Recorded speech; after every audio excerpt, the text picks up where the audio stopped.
लोकसभा के अध्यक्ष श्रीमान ओम बिरला जी, राज्यसभा के उपसभापति श्रीमान हरिवंश जी,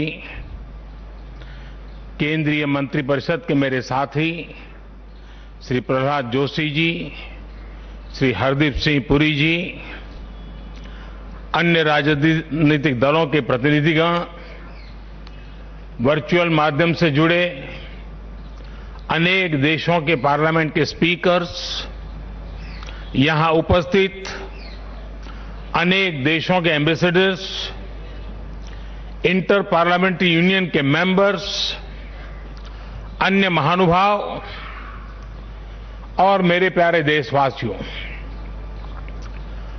आज का दिन बहुत ही ऐतिहासिक है।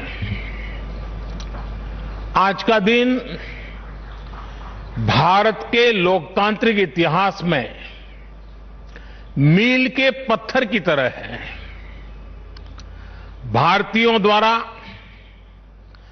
भारतीयता के विचार से ओतप्रोत भारत के संसद भवन के निर्माण का शुभारंभ हमारी लोकतांत्रिक परंपराओं के सबसे अहम पड़ाव में से एक है।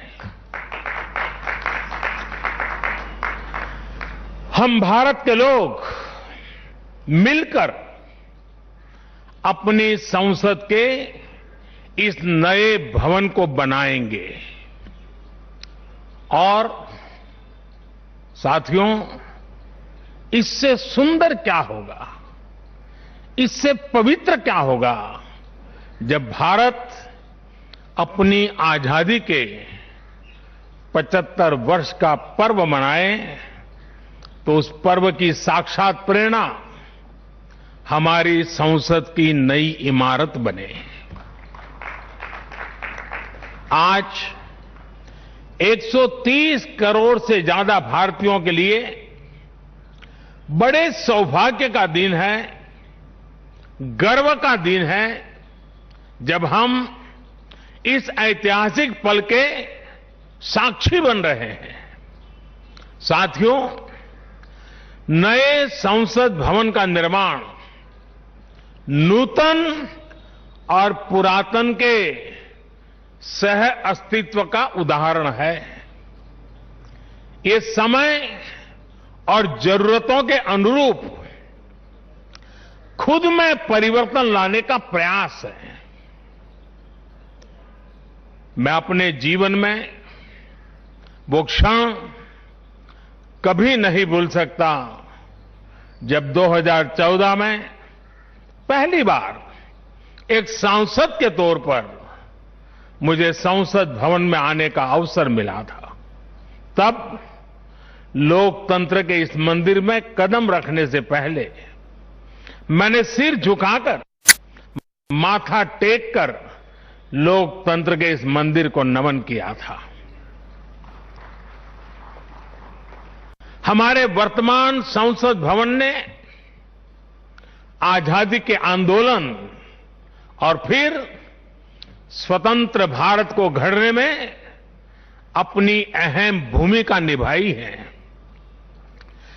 आजाद भारत की पहली सरकार का गठन भी यही हुआ और पहली संसद भी यहीं बैठी।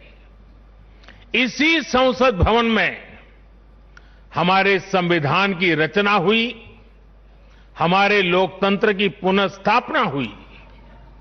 बाबा साहब आंबेडकर और अन्य वरिष्ठों ने सेंट्रल हॉल में गहन मंथन के बाद हमें अपना संविधान दिया।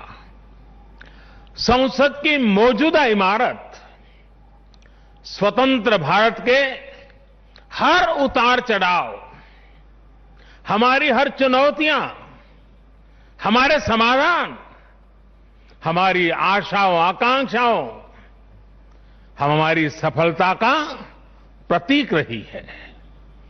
इस भवन में बना प्रत्येक कानून, इन कानूनों के निर्माण के दौरान संसद भवन में कहीं गहरी अनेक गहरी बातें,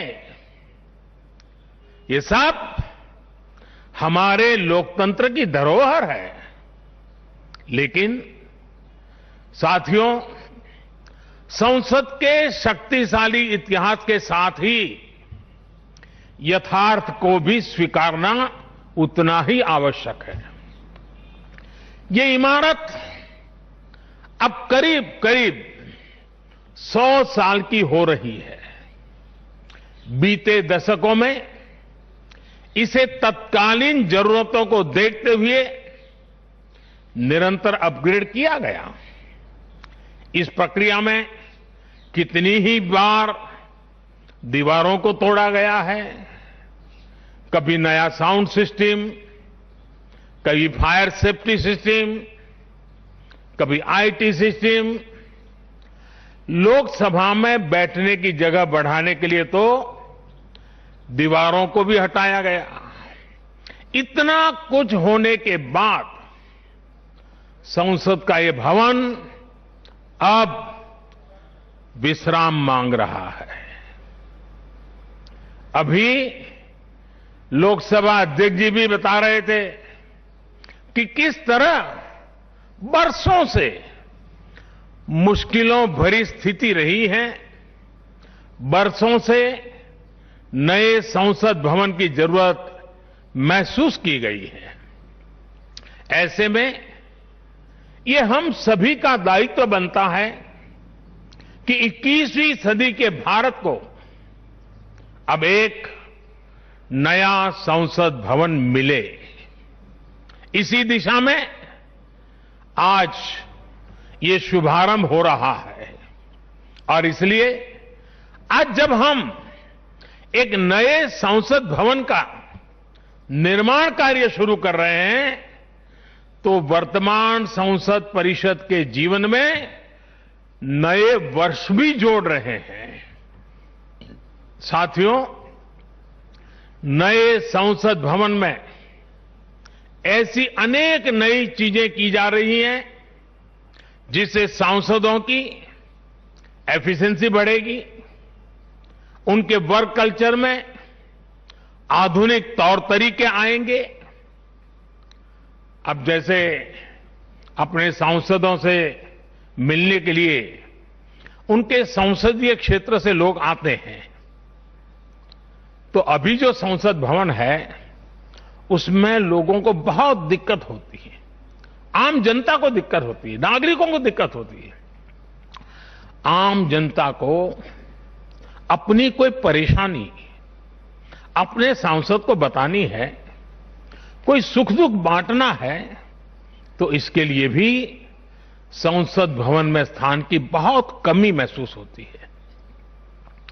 भविष्य में प्रत्येक सांसद के पास ये सुविधा होगी कि वो अपने क्षेत्र के लोगों से यहीं निकट में ही, इसी ये विशाल परिसर के बीच में ही उनको एक व्यवस्था मिलेगी ताकि वो अपने संसदीय क्षेत्र से आए लोगों को उनके सुख दुख बांट सके। साथियों, पुराने संसद भवन ने स्वतंत्रता के बाद के भारत को दिशा दी, तो नया भवन आत्मनिर्भर भारत के निर्माण का गवाह बनेगा। पुराने संसद भवन में देश की आवश्यकताओं की पूर्ति के लिए काम हुआ, तो नए भवन में 21वीं सदी के भारत की आकांक्षाएं पूरी की जाएगी।